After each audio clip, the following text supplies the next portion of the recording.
It would also exclude, were they to exist, cognitive phenomena like clairvoyance and mental telepathy.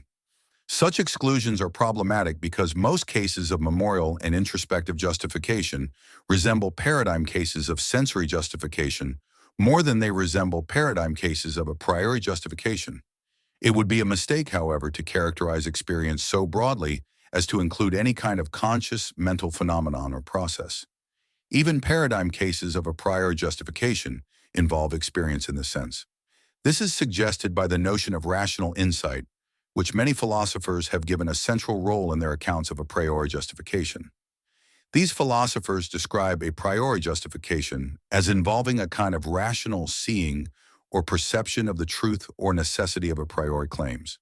There is, however, at least one apparent difference between a priori and a posteriori justification that might be used to delineate the relevant conception of experience. See e.g. Bonjour, 1998. In the clearest instances of a posteriori justification, the objects of cognition are features of the actual world which may or may not be present in other possible worlds.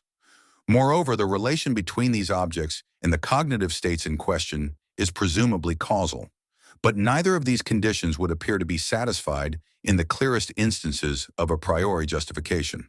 In such cases, the objects of cognition would appear, at least at first glance, to be abstract entities existing across all possible worlds, e.g., properties and relations.